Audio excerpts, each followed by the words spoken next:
Hi friends, ఏంటి ఈ టైంలో కారు కొబ్బరికాయ కొడుతున్నాను అనుకుంటున్నారా? మేమైతే పూరి జగన్నాథ స్వామి టెంపుల్ కి అయితే వెళ్తున్నాం. వెళ్లే దారిలో ఏ ఆటంకాలు రాకుండా, కారు ఏ ట్రబుల్ ఇవ్వకుండా ఆ జగన్నాథ స్వామిని తలుచుకుని ఒక్క కొబ్బరికాయ కొట్టి స్టార్ట్ అయ్యాం.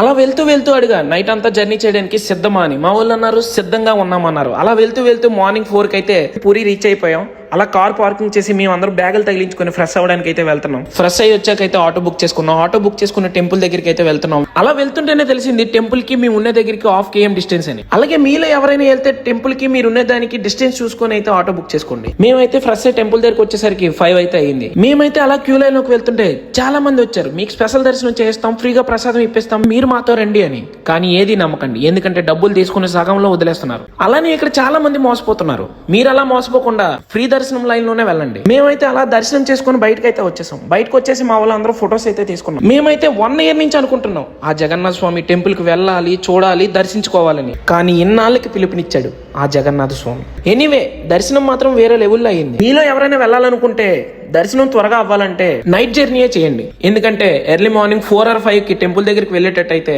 1 or 2 hours లో దర్శనం కంప్లీట్ అయిపోద్ది. నెక్స్ట్ ఎక్కడికి వెళ్తున్నామో ఇంకో వీడియోలో కలుద్దాం. ఈ వీడియో మీకు నచ్చినట్టయితే లైక్ చేయండి, షేర్ చేయండి, ఫాలో చేయండి. Thank you, love you all.